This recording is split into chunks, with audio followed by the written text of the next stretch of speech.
Hi, this is Jason Rhymes, author of What Did Jesus Drive? And you're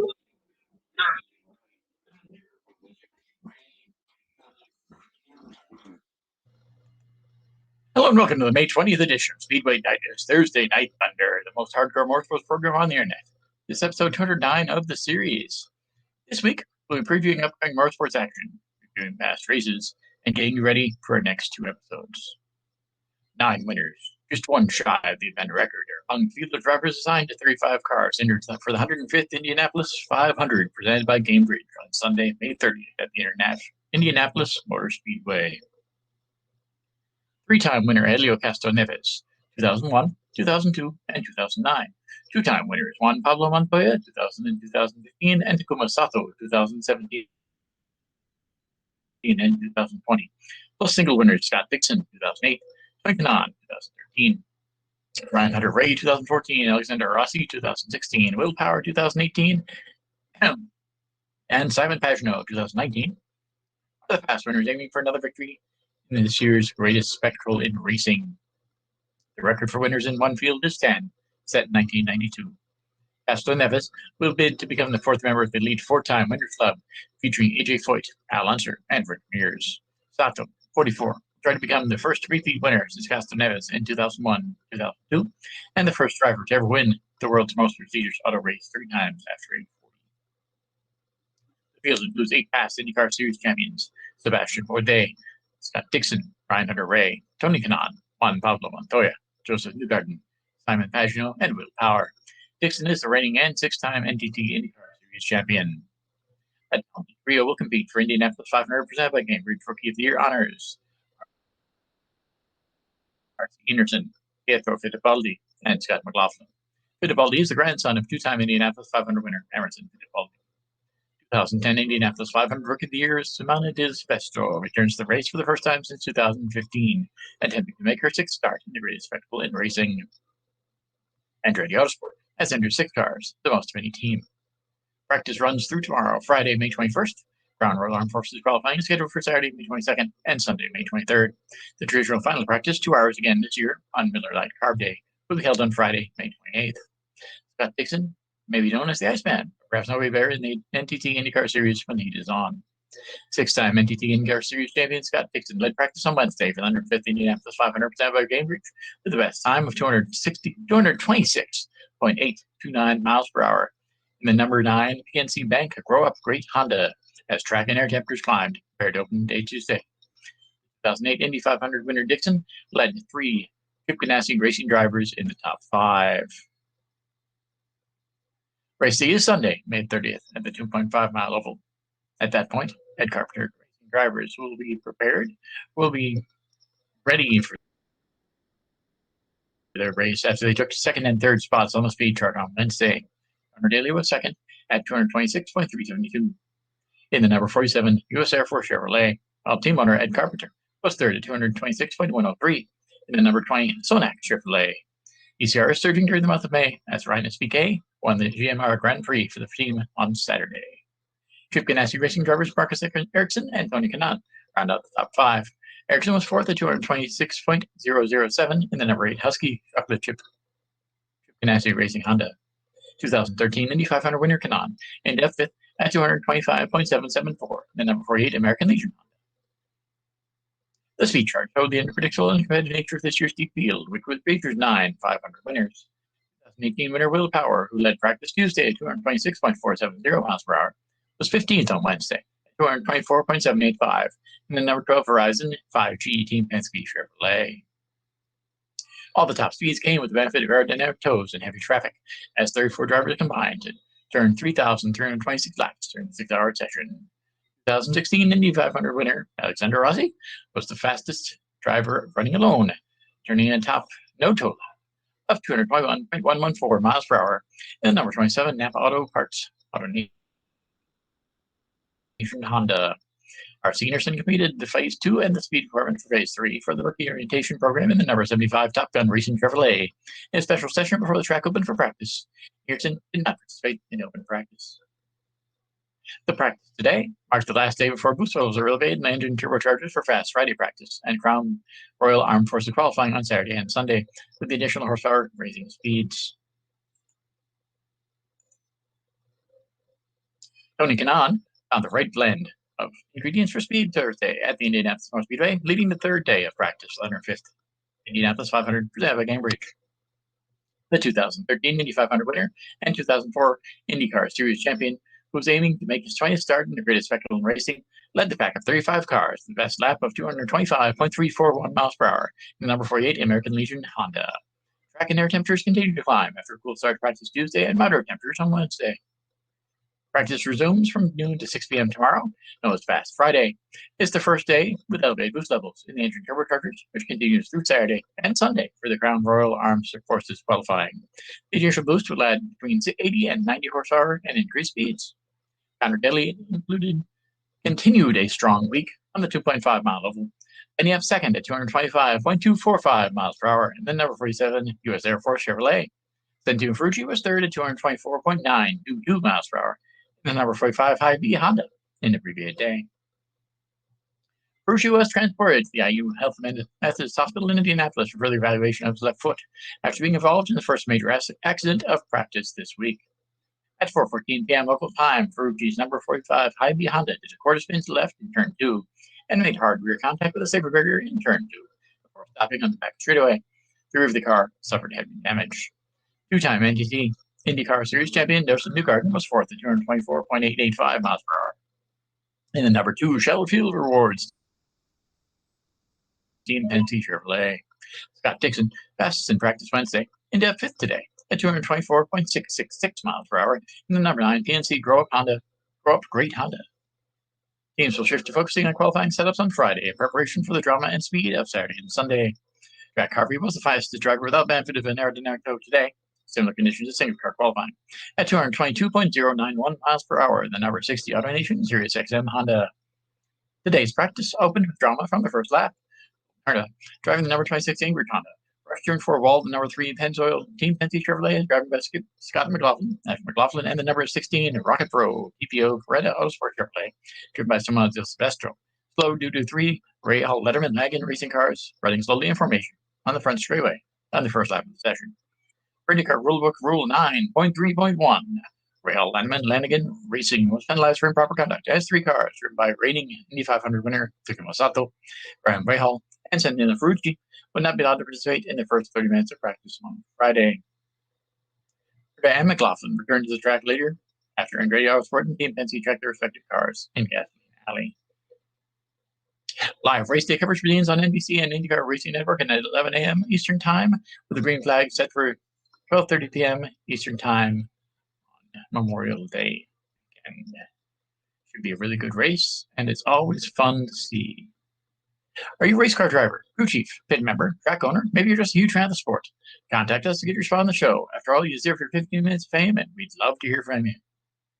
Next week, we'll be welcoming Richard Petty motorsports driver Eric Jones into the Thunderdome. Join us for a special live show on Tuesday at 11 a.m. The link will be posted on the Speedway Digest Thursday Night Thunder Facebook page. We also want to welcome author Sean Cridland, writer of Brumos, an American racing icon. He'll be joining us at our normal time on Thursday, May 26th. There have been some scheduling issues with that. However, as of this time, we are fairly certain that Mr. Cridland will be able to join us. So that all works out.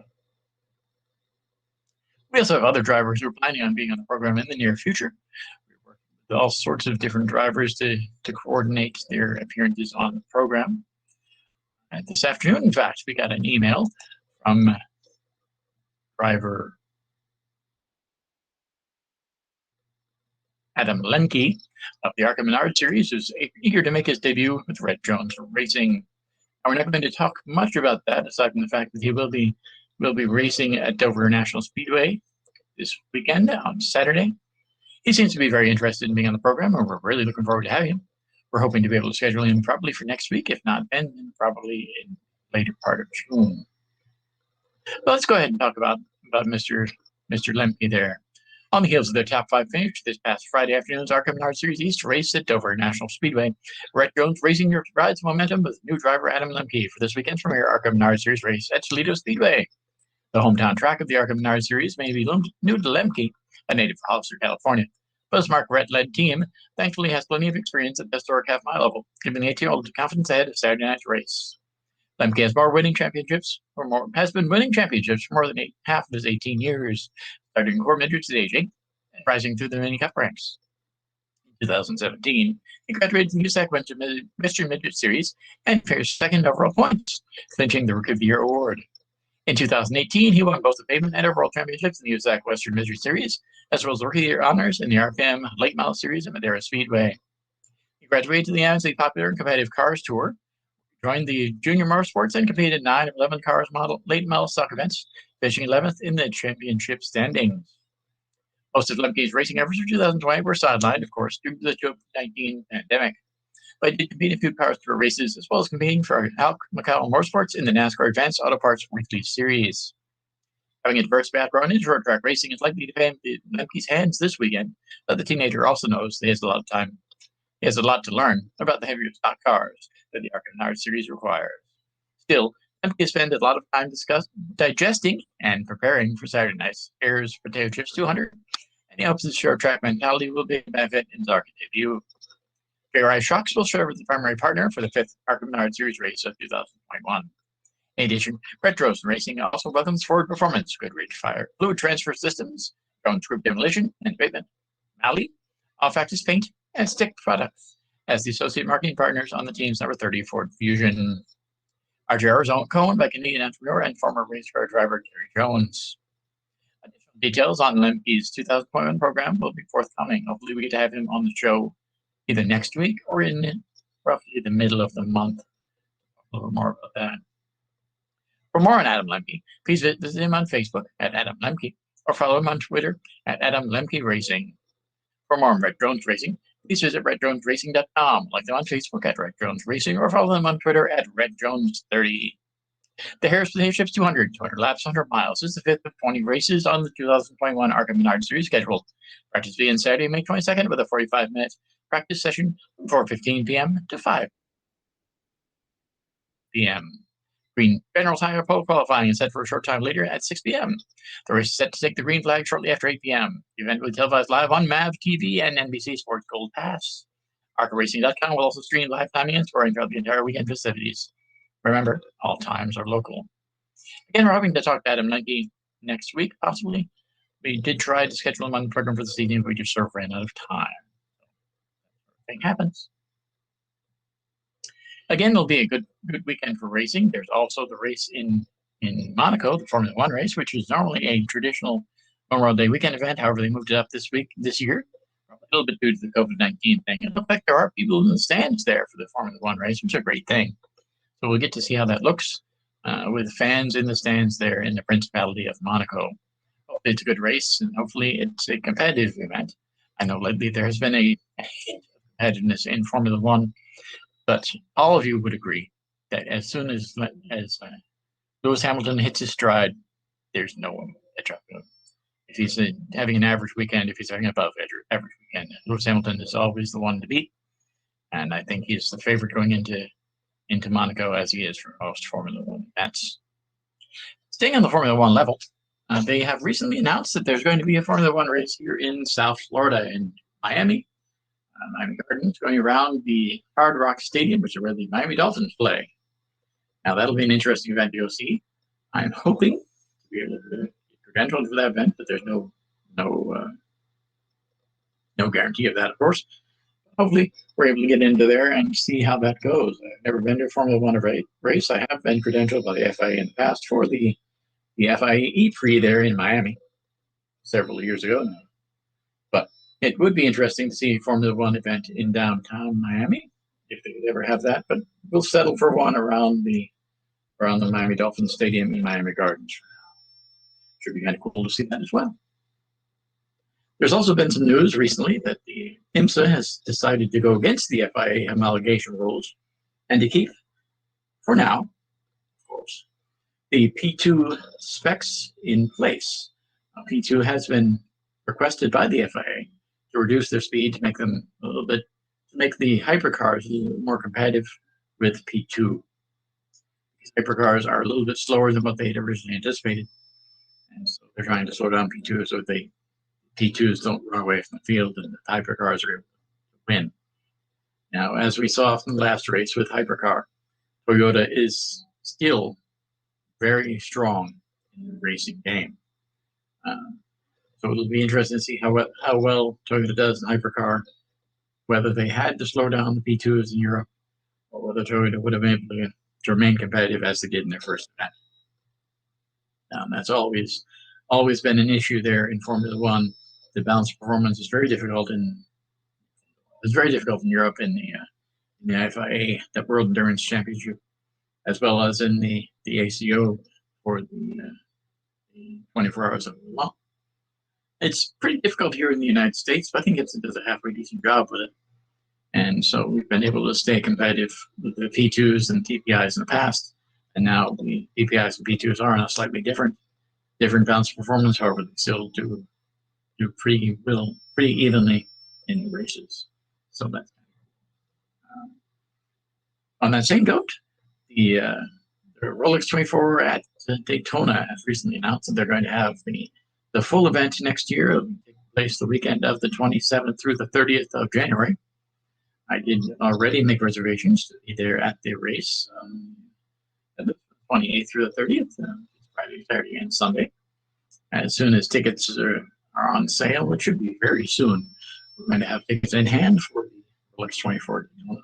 I'm looking forward to that event. It's always an awesome event. This year, it just didn't work out with the fact that the COVID-19 thing was still raging pretty hard there in January.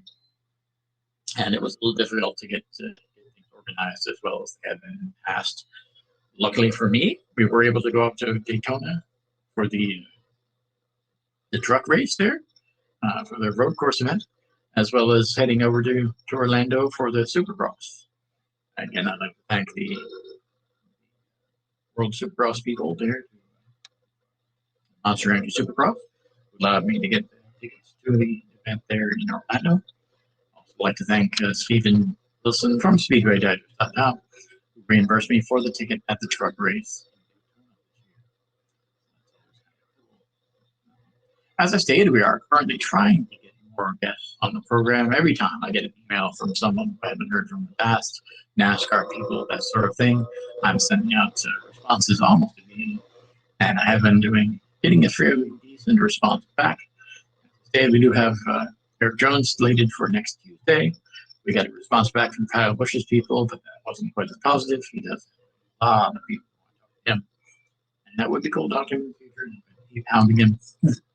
I don't even have the best word, but I'm going to keep on top of them and make sure that they know that we are here, they know we're ready to talk to them, they know that we have an audience that is interested in not only NASCAR but other forms of motorsports, and they're really, really looking forward to it. So, in the future, we're going to have Kyle Busch on the show. We're also trying to get other sources of people on the show, as always. The Adam Lemke from ARCA, Sean Cridland, who I reached out to from Rumos, an American racing icon, should be able to be on the show next week. However, he might need to reschedule. Part of the issue for rescheduling right now is the fact that I'm not going to be having this show in June. I stated that on the Speedway Digest Thursday Night Thunder Facebook page. I will be having it in June, but not the first part of June, as I'm going to be traveling on June 3rd and June 10th to different regions, which I might get into later.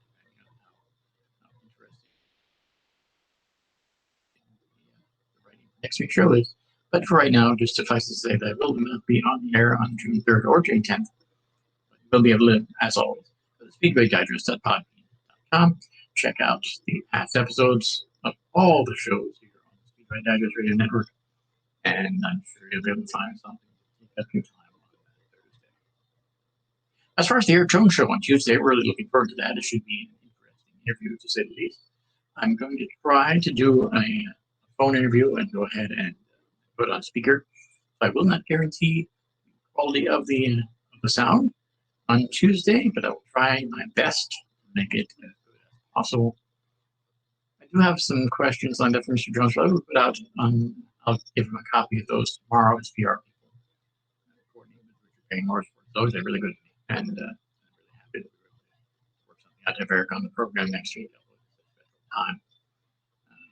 But it will be kind of cool to have him on the show. Hopefully, everything we'll be able to find out some new stuff about Rich Gray Motorsports, plans for the future, about how his season is going thus far, and how it will go before the end of the season. Eric Jones is rather active on social media. I'm sure you've been following him. If you haven't, you should. But he has been posting some pictures of his dog and that sort of thing. It's kind of cool to see how he operates both on and off the track. Be sure to check that out. As I stated, we're really looking forward to having him here on the program on Tuesday, and that'll be not sure how long the program will be, whether it'll be a really short thing just by talking to Eric there in the morning, or whether I'm going to add a little bit more. It depends on how much information we get. It also depends on how everything flows together. Should be a really good weekend, and it should be an excellent weekend of racing, moving into one of the busiest weekends of motorsports, which is Memorial Day weekend. We'll go ahead and preview all of that next Thursday. That's the plan right now. So, with that, be sure to check out past episodes of Thursday Night Thunder, as well as the other shows on the Speedway Digest Radio Network at SpeedwayDigest.podbean.com. You can also check out the show on Facebook by searching for Speedway Digest Thursday Night Thunder in the search bar, or simply by going to facebook.com/SD Thursday Night Thunder. I also invite you to read the articles covering all aspects of motorsports at SpeedwayDigest.com. The easiest way to get in touch with me if you want to be on the show or you have information regarding motorsports and you'd like me to look into is to go to my profile on SpeedwayDigest.com, which can easily be found by going to the Racing News section and searching for me, Jason Sinclair. I generally have at least one article that's in the top 10. Sometimes it gets a little bit further back, but you will find me definitely in the Racing News section of SpeedwayDigest.com. In addition, if you're a fan of South Florida and who isn't, be sure to check out the latest news and information about our slice of paradise on my site for Borplum's Fantastic Finds. We're currently covering the South Florida Fair rather extensively. We will have a full recap of the fair and a preview of the final weekend of it tomorrow on Borplum's Fantastic Finds. Be sure to check that out on Facebook at Borplum's, on Twitter on Facebook at Borplum's Fantastic Finds, on Twitter at Borplum's or at PB Happening, which is probably the easiest way to find it. And also by heading to ForWorkPlumsFantasticFinds.wordpress.com. That's FABORPLUMBS, FantasticFinds.wordpress.com. Once again, I'd like to thank you for listening and look forward to seeing you again next week in the Thunderdome as we discuss the major issues in the world of modern auto racing. Again, it will be a 2-episode week, at least it's slated to be at this point. So be sure to tune in on Tuesday and on Thursday. Thanks again, and have a great evening.